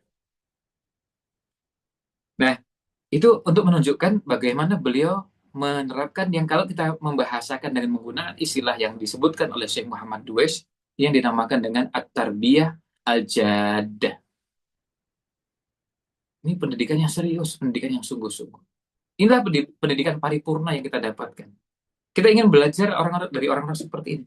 Maka Syekh Muhammad Duwais mencoba untuk merangkai dan kemudian mengkonsepkan kepada kita dan diambilkan, dipilihkan contoh-contoh yang luar biasa. Ada yang Imam Syafi'i tadi guyon ketika ditanya siapa istrinya iblis. Beliau jawabnya juga dengan jawaban guyonan, karena ini pertanyaannya juga nggak serius. Kan kalau ada orang tanyanya nggak serius, ya kita juga nggak usah jawabnya serius-serius amat ya, kalau memang pertanyaannya nggak serius. Ini iseng. Ya, jawabnya juga iseng. Tetapi di waktu yang sama kita lihat, kalau sudah mengisi di majelis, jelas ada kehormatan majelis yang dijaga. Beliau memperhatikan betul majelis itu dijaga dengan baik. Nah, kemudian beliau bukan cuma melunasi hutang, di kalimat berikutnya, saya juga tidak pernah memukul budak. Tidak pernah memukul. Jadi artinya akhlak yang luar biasa dalam kehidupan rumah tangga. Nah, ini pelajaran bagi kita. Dan saya tidak pernah tergoda oleh hal-hal duniawi yang sering diperhatikan orang lain. Nah, ini tambah luar biasa lagi. Ini yang namanya tarbiyah jadah, yang kalau kita maksudkan dengan tarbiyah paripurna, pendidikan paripurna, ini contoh bentuk pendidikan paripurna. Jadi ada aspek yang berhubungan dengan humoris, jenaka, tetapi ada aspek yang berhubungan dengan bagaimana beliau punya kekuatan ekonomi rumah tangga yang mapan, bisa melunasi hutang kerabatnya. Bayangkan ada kerabatnya yang punya hutang, beliau lunasi. Ada kerabat yang punya hutang, lunasi lagi. Sementara kerabat bukan satu dua, entah berapa jumlahnya. Lalu kemudian tidak pernah mukul. Dia bukan orang yang kasar, bukan orang yang sangar, bukan orang yang biadab, bukan orang yang kejam. Kemudian juga tidak tergoda dengan hal-hal dunia yang seperti yang ada pada orang lain. Kita boleh membicarakan dan atau melihat ada orang membicarakan sesuatu, tapi jangan tergoda. Beda antara membicarakan dengan tergoda. Orang bisa jadi tergoda, tapi orang bisa jadi tidak tergoda. Sama-sama membicarakan. Misalnya sekarang gini, kita sedang membicarakan tentang ada handphone seri terbaru. Oh ya, apa itu? Kalau iPhone ada seri sekian, Samsung ada seri. Boleh nggak diketahui? Tentu boleh. Ini sesuatu yang mubah. Tapi kalau tergoda, sampai akhirnya kepingin, sementara handphone yang ada masih bisa digunakan, masih bisa dimanfaatkan, dan tidak mengganggu aktivitas sama sekali. Nah, maka ini jadi persoalan kalau tergoda dan orientasinya berubah menjadi orientasi yang sifatnya dunia. Nah, ini tentu sangat berbahaya. Ini jangan sampai terjadi pada diri kita, keluarga kita, tergoda dengan duniawi seperti ini. Boleh orangnya, boleh orang mengkaji, menelaah, orang boleh eh, atau membicarakan beberapa hal yang sifatnya duniawi. Orang membicarakan makanan, sedang ramai membicarakan makanan tertentu, dibicarakan sekedarnya aja, sudah selesai. Tapi pikirannya, hatinya sibuk ke situ, nah itu beda. Sampai mengeluarkan biaya hanya untuk kepentingan hal seperti itu, ini yang jadi masalah. Itu sebabnya ini akan menjadi masalah serius ketika cara berpikir kita, cara berpikir kita yang lalu bergeser. Nah, ini ulasan yang bisa kita sampaikan, dan ini mohon maaf, eh, ternyata sudah jam 20:55. Dari yang ada masih ada waktu sekitar 5 menit. Eh, kita persilahkan kepada peserta kalau ada yang mau me- menanyakan atau menyampaikan tanggapan, kita persilahkan bisa dalam bentuk tulisan kolom chat atau disampaikan secara langsung. Tapi untuk ulasan dan bahasannya, mudah-mudahan gambaran dari isi buku ini sudah bisa tersampaikan, meskipun sekali lagi memang tidak bisa detail dengan pemaparan materi yang berdurasi 1 jam sekian menit. Itu sulit untuk membahas buku yang kalau versi terjemahannya 131 halaman, ya tentu rasanya sangat sulit untuk bisa tersampaikan semuanya. Tapi mudah-mudahan dengan apa yang kami sampaikan ini bisa menjadi, paling tidak ya, menjadi wawasan bagi semua bagaimana buku yang, ini kalau dari sisi ukurannya, coba kita bisa lihat ini, lihat dari saya, ini ukurannya kecil. Artinya bukan buku saku, tapi juga bukan ukuran buku yang besar. Ya. Kalau bukan ukuran buku yang besar, ada buku-buku standar ya, dengan ukuran yang standar, misalnya buku uh, Al-Mudaris wa Maharut Tauji, yang jelas berbeda ukurannya. Nah, bukunya kelihatan sederhana, tetapi isinya luar biasa. Dan tentu kalau bicara tentang kesimpulan buku ini sangat direkomendasikan untuk dimiliki atau minimal dibaca. Maka untuk membantu para peserta sekalian, nanti kita akan coba berikan ringkasannya, seperti hanya buku pertama yang kita bahas pada Ahad malam pekan lalu. Kita juga kirimkan di grup ringkasannya, yang harapannya bisa menjadi bahan bacaan bagi siapapun yang ingin mengenal sekelumit tentang buku tersebut. Paling tidak kita dapatkan wawasannya. Termasuk cerita tadi juga kita cantumkan dalam ringkasannya, supaya kita bisa menangkap bahwa yang namanya tarbiyah jadah, pendidikan yang paripurna, pendidikan yang sungguh-sungguh, pendidikan yang serius, itu bukan berarti serius lalu maknanya jadi susah senyum, SS ya, susah senyum, susah ketawa, ya, ketemu orang juga jadi raut wajahnya cuma dengan satu model. Tentu tidak maknanya seperti itu, dan contoh itu kita dapatkan dari kisah-kisah yang disodorkan oleh penulis. Ya, nanti kalau membaca lebih lanjut, kalau yang punya bukunya tentu bisa mendapatkan informasi agak lebih kaya dan lebih banyak. Tetapi paling tidak ada beberapa bagian yang kita rasa contoh-contoh itu bagus untuk diangkat supaya menjadi inspirasi bagi kita semua. Nah, demikian yang bisa kami sampaikan pada kesempatan malam ini, dan tidak ada pertanyaan atau yang mau disampaikan. Saya rasa cukup, dan mudah-mudahan apa yang dibahas ini bisa menjadi pengetahuan, wawasan bagi kita semua, dan insya Allah kita akan bertemu kembali. Mudah-mudahan Allah berikan kemudahan untuk bisa kita bertemu pada sesi ketiga pekan depan dalam kelas bedah buku keluarga, dengan buku yang lain, dengan penulis yang lain. Kita sudah berbicara 2 buku. Buku pertama, Tis'un wa Tis'una Fikratan li Hayatin Zaujiyatin Sa'idatin, karya Dr. Musyabab bin Fahad Al-Asimi. 99 tips rumah tangga bahagia, yang buku terjemahnya alhamdulillah sudah ada versi terjemahnya, dan 2 pekan yang lalu saya bertemu dengan penerjemahnya.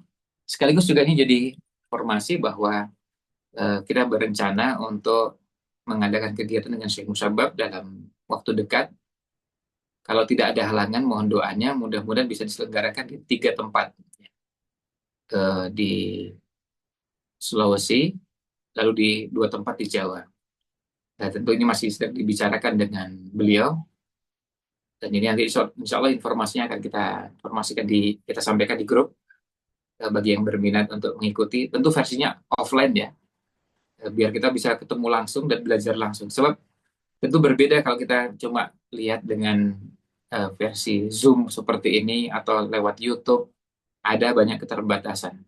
Kalau kita ketemu langsung, kita bisa menggali dan kita bisa mendapatkan banyak hal dari penulisnya atau dari Syekh yang menyampaikan materi.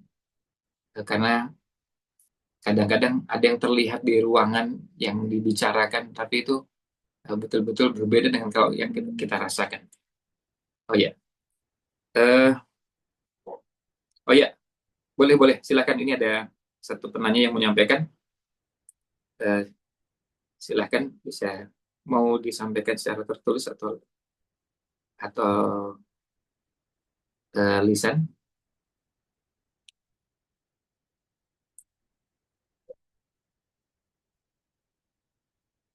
bisa dibantu dibukakan mic-nya kalau mau disampaikan secara lisan. Kalau mau dituliskan juga boleh. Silakan, mana yang lebih mudah untuk dilakukan.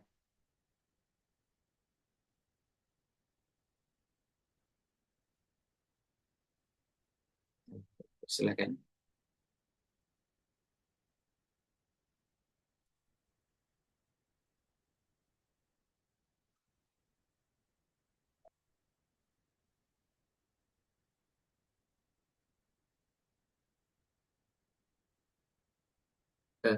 Satu co-host bisa bantu bukakan mic-nya, mungkin mau disampaikan secara lisan.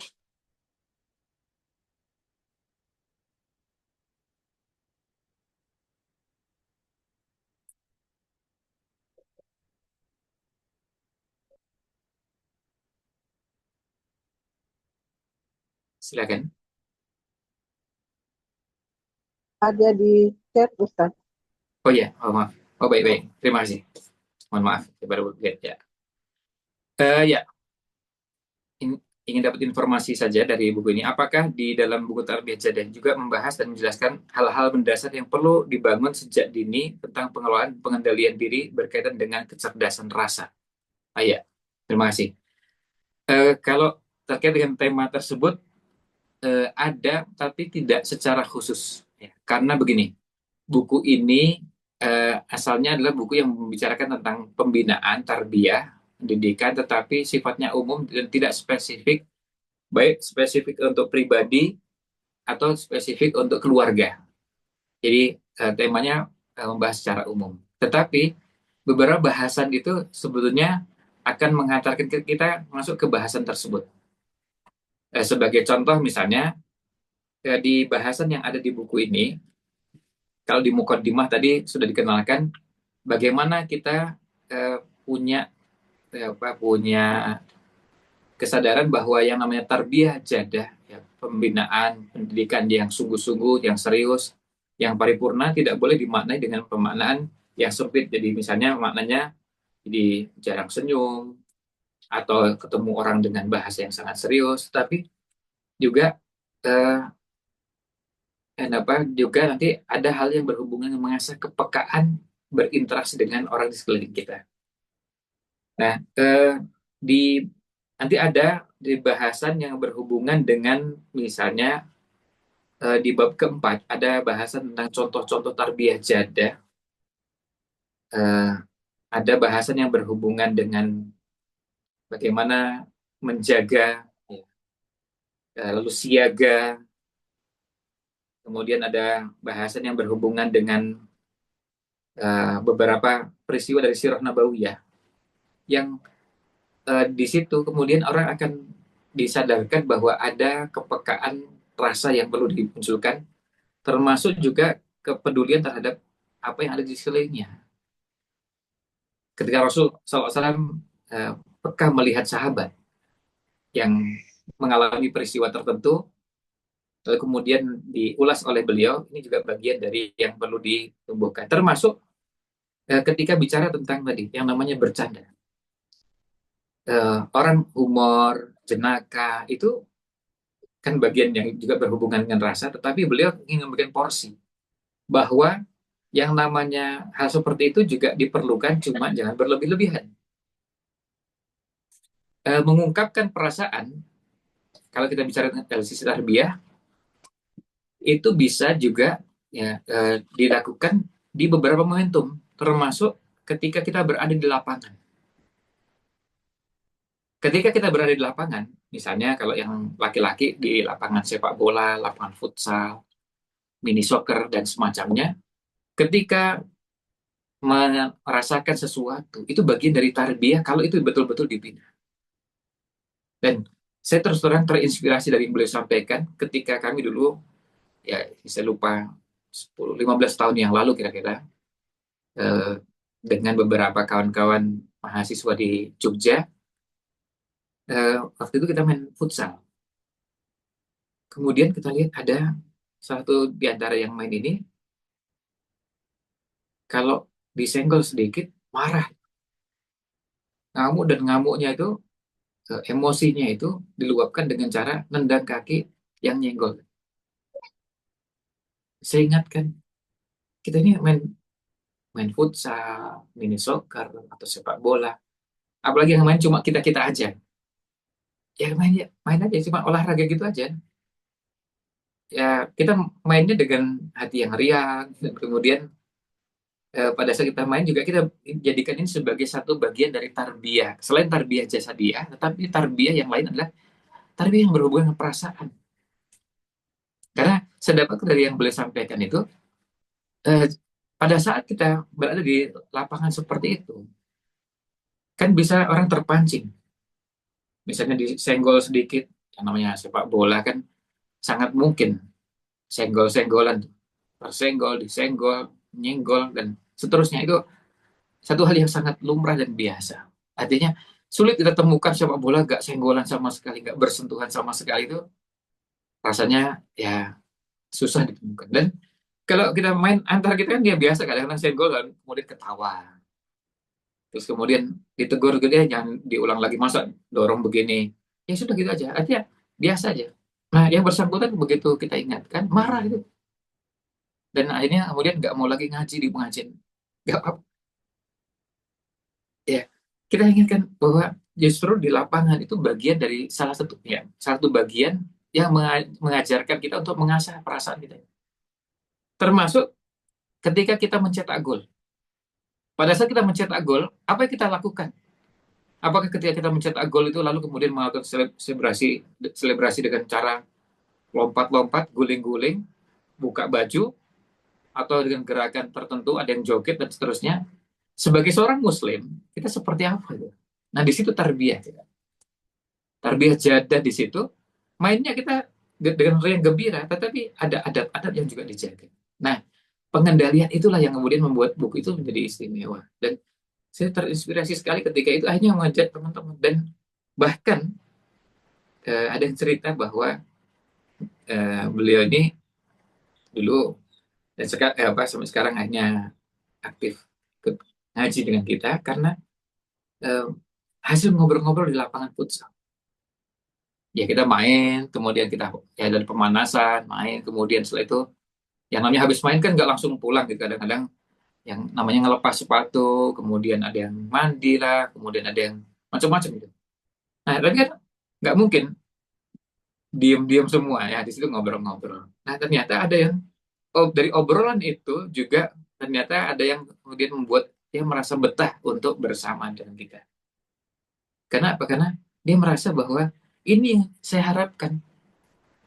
Rasa itu terbentuk bukan cuma di pengajian. Saya sudah dapatkan materi dari Ustadz. Materi dari kitab misalnya Mukhtasar bin Hajil Qasidin, materi Tazkiyatun Nufus. Materinya bagus pas di pengajian, tapi saya juga ingin dapatkan contoh konkret itu di mana? Di antaranya di lapangan. Di antaranya di lapangan. Karena apa? Karena kita dapati ada yang tadi, ada yang kalau sudah berada di lapangan ternyata nggak bisa mengendalikan perasaannya. Ada yang kalau sudah kesenggol sedikit marahnya minta ampun. Ada yang kalau sudah tadi udah gembira, gembiranya sampai meluapkan dengan ungkapan yang tidak pantas dan tidak patut. Nah, ini tidak boleh dilakukan. kita juga belajar mengelola rasa itu dengan beberapa cara yang bisa kita lakukan, dan ada contoh-contoh yang diberikan. Nah, tentu eh, mohon maaf, saya membaca dari versi aslinya yang berbahasa Arab. Terus terang jujur, versi bahasa Indonesia sendiri saya belum baca sampai khatam. Saya membacanya dari versi yang berbahasa Arab, eh, tapi saya berprasangka baik bahwa ulasannya ada juga di buku terjemahannya. Secara garis besar, kalau judul-judulnya sudah tercover semuanya, tetapi apakah setiap paragrafnya itu terjemahannya mewakili dan sudah menggambarkan apa yang ada di buku aslinya? Nah, ini saya mohon maaf, belum sempat mengecek sampai detail. Hanya cuma beberapa bagian di bagian awal saya lihat sudah terwakili. Tapi paling tidak hal-hal yang tadi singgung itu dan yang disampaikan oleh penanya tadi, kalau detailnya tidak, tetapi pada beberapa bagian ada ulasannya. Meskipun tadi ulasan itu tidak secara spesifik karena tema besarnya memang bukan membahas itu. Dan sekaligus juga menjawab pertanyaan dari penanya barusan, ya mohon doanya, mudah-mudahan kita juga bisa suatu saat nanti, kita perlu waktu tentunya, nggak bisa dalam waktu dekat, mudah-mudahan bisa membahas buku yang khusus membahas itu. Jadi kita akan buatkan kelasnya khusus, ada buku yang khusus membahas itu, dan ada beberapa di antaranya buku karya Dr. Majid yang berjudul Qawaid Nabawiyah Lisihatin Nafsiyah. Kaidah-kaidah Nabawiyah untuk kesehatan jiwa. Ya, kaidah-kaidah Nabawiyah yang berkaitan dengan kesehatan jiwa. Nah, itu yang bisa sampaikan. Ya, demikian yang bisa kami ulas, kami sampaikan. Oh ya, baik. Ini ada yang, ya, baik. Silakan. Baik, terima kasih Ustaz. Ya. Bismillah, alhamdulillah, salatu salam ala rasulillah. Saya terkesima ini malam ini dengan buku Tarbiyatul Jada ini, Masya Allah. Memang harus atau perlu kita semua merenungi kembali perjalanan tarbiyah kita ya, secara formal. Ya, ini tadi ada juga disinggung formal tidak formal, penting tidak penting ya. Ya, ini catatan juga. Yang saya maksud ini perjalanan tarbiyah kita ini begitu panjang. Nggak apa-apa di sini saya sampaikan bukan untuk tapi mungkin memotivasi para peserta malam ini. Saya ini telah bertarbiyah 40 tahun. Ya, 1985. Ya, saya awali waktu itu dengan para asatidz awal-awal, dan saya merasakan memang adanya furqan ya kita dapatkan ketika tarbiyah.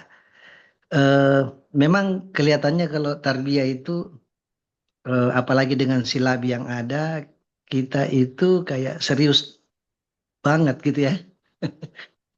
Walaupun kita sudah petakan tarbiyah itu kan ada tsakafiyah, ya kan, kemudian ruhiyah, kemudian tadi disinggung juga jasadiyah.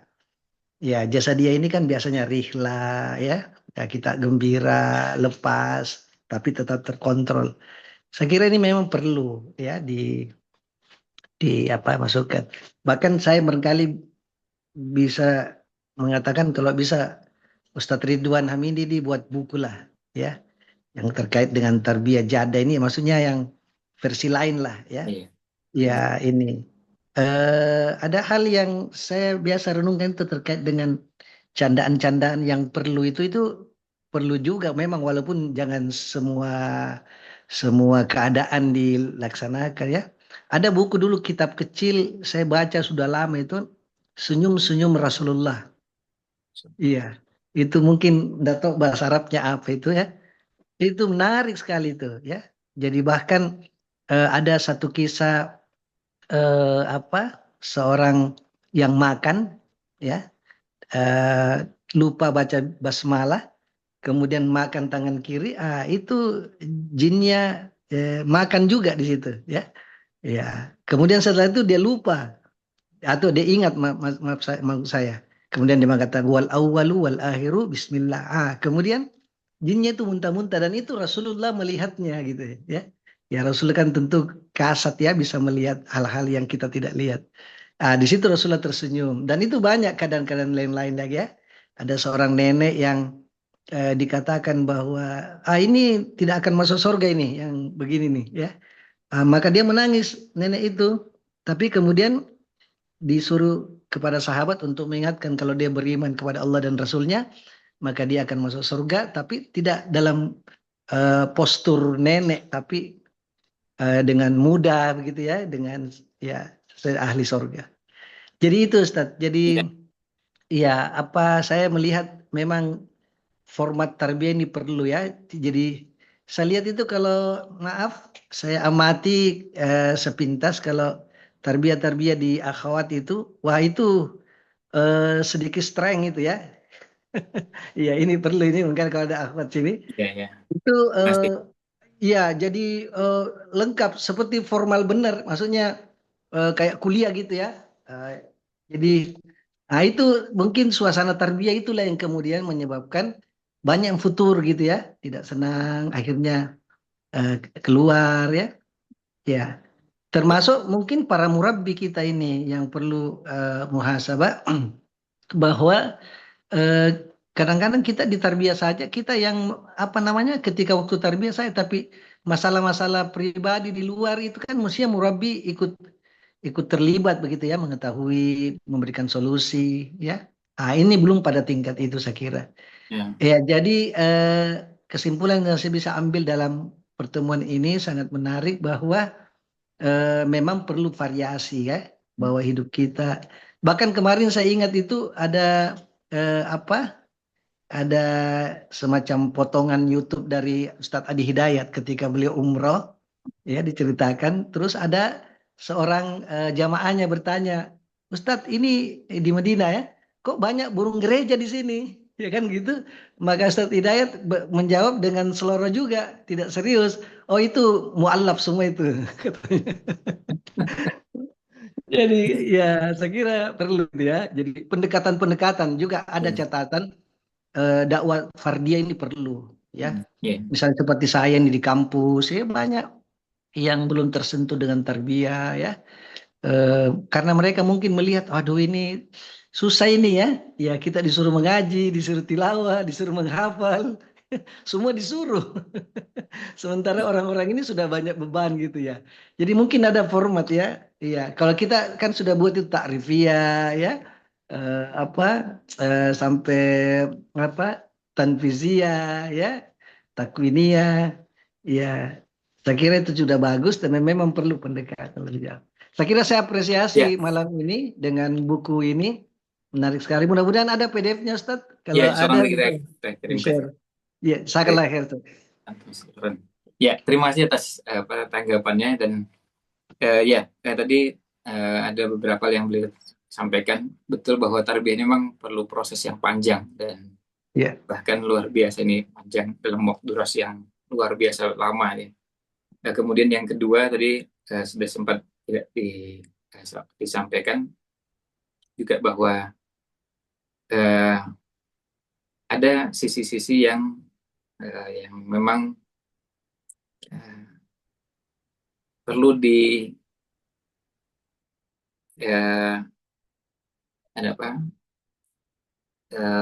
perlu jadi perlu mendapatkan perhatian agar sentuhannya menjadi lebih menyeluruh dan komprehensif. Karena eh, tarbiyah yang ada itu memang idealnya ya seperti tadi bahasanya tarbiyah paripurna, pendidikan paripurna, ya ada saatnya memang serius dalam makna yang kita maksudkan serius itu sungguh-sungguh, kemudian nggak main-main, tapi tentu bukan berarti nggak pernah guyon sama sekali. Dan kadang-kadang ada candaan-candaan yang perlu dipilihkan dan candaan yang orang berilmu tentu berbeda dengan candaan orang-orang tidak berilmu. Juga kemudian tadi kalau untuk PDF-nya seperti hanya pertemuan pertama, kita juga usahakan insya Allah akan kita buatkan gambaran secara garis besar isi bukunya. sudah pasti tentu kalau daftar isi sudah pasti masuk semuanya. Tapi juga kita coba ambilkan cuplikan-cuplikan yang mudah-mudahan menjadi inspirasi untuk kita lebih termotivasi menggali dari buku aslinya. Tentu kalau kita dapatkan buku aslinya kita sarankan, tetapi paling tidak tadi malah yudrokukul la yudrokujul, kalau nggak bisa dapat semuanya ya kita paling tidak ambil sebagian dari buku ini. Mudah-mudahan menjadi inspirasi bagi kita semua. Dan oh ya, yang terakhir terkait dengan buku ini, kalau di beberapa bagian memang nampak terlihat ada beberapa kekeliruan terjemahan, ya. Sepintas ketika saya baca memang ada beberapa ada bagian yang perlu diperbaiki terjemahnya, misalnya nama tempat. Dan ini memang sama terjadi juga di buku yang pertama 99 tips rumah tangga bahagia, juga ada yang bisa keliru, karena kita bisa maklumi kadang yang menerjemahkan orang yang belum pernah tinggal, misalnya karena lokasinya di Saudi, nggak tahu nama tempat tersebut. Misalnya tulisannya alif lam kha ba ro. Ini di buku terjemahnya, di buku pertama dulu dituliskannya khobar, padahal nama tempatnya Khubar dengan dhammah. Kalau di sini nama tempat yang itu ada dalam Sirah Nabawiyah, tertulis dengan kalimat yang tulisan yang keliru, tertulisnya di sini dengan judul begini, walau engkau berjalan dengan kami ke ujung Burkil Ghamad. Padahal maksudnya Barkil Ghamad. Barkil Ghamad. Nah, itu bukan Ghamad ya, tapi Ghamad. Nah, itu beberapa contoh, dan biasanya seperti itu memang kita memaklumi karena bisa jadi tadi karena tidak secara khusus pernah mendalami Sirah Nabawiyah atau mendalami penyebutan nama-nama tempat yang ada dalam Sirah Nabawiyah. Tapi secara umum isinya insya Allah masih bisa diterima.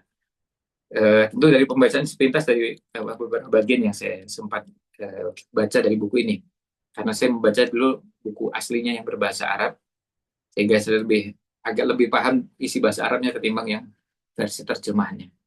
Terima kasih atas tanggapan dan masukannya. Baik, para peserta sekalian yang kami hormati, jazakumullah khairan atas partisipasi dan kehadiran serta tanggapan dari semua yang hadir, mulai dari awal mengikuti materi, dan insya Allah rekaman materinya bisa diakses, nanti akan dikirimkan oleh admin.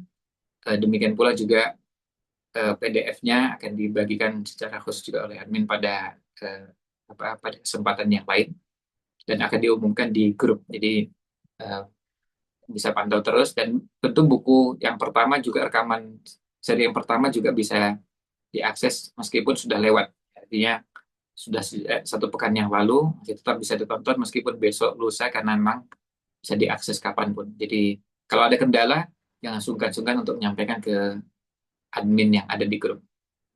Baik, kita cukupkan pertemuan kita malam ini. Alhamdulillah banyak yang kita bisa bicarakan, dan mudah-mudahan bisa memberikan inspirasi bagi kita semua. Sampai berjumpa kembali di pertemuan di majelis yang ketiga dengan kitab yang berbeda, dengan penulis yang berbeda. Mudah-mudahan jadi inspirasi bagi kita semua. Kita akhiri, subhanakallahumma bihamdik, asyhadu an la ilaha illa anta astaghfiruka wa atubu ilaik. Assalamualaikum warahmatullahi wabarakatuh.